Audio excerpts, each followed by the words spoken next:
Ay, grabe naman ang kilig ko this morning. Pagbukas ng cellphone, bungad agad ang mukha ng Ekonin. Nakangiti talaga agad ako. Grabe, tinanong sila kung anong ganap nila ng Valentine's Day. Sabi ni Eko, bawal mag-promote ng pelikula ko. Kailangan mag-promote daw siya kay Janine Gutierrez.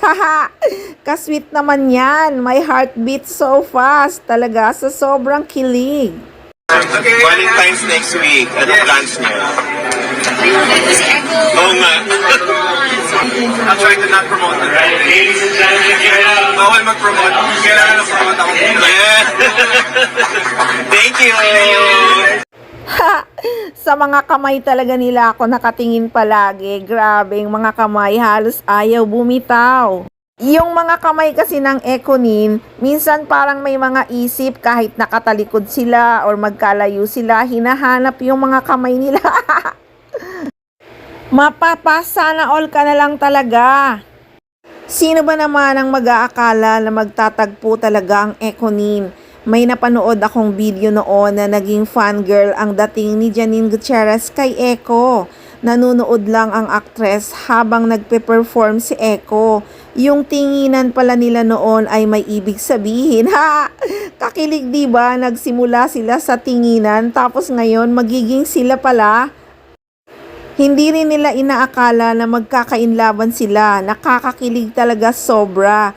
So noon pa pala tinadhana na talaga sila ng universe. Nakakakilabot talaga. Mahiwaga ang pag-ibig, di ba? Di mo talaga akalain na pagtatagpuin kayong muli at kayo pala talagang tinadhana. Hays, kinikilig ako talaga.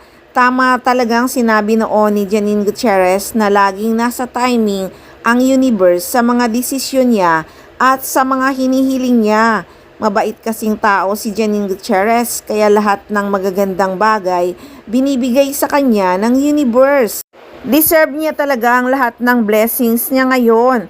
Hardworking din kasi si Nini, lalo na kung para sa pamilya niya.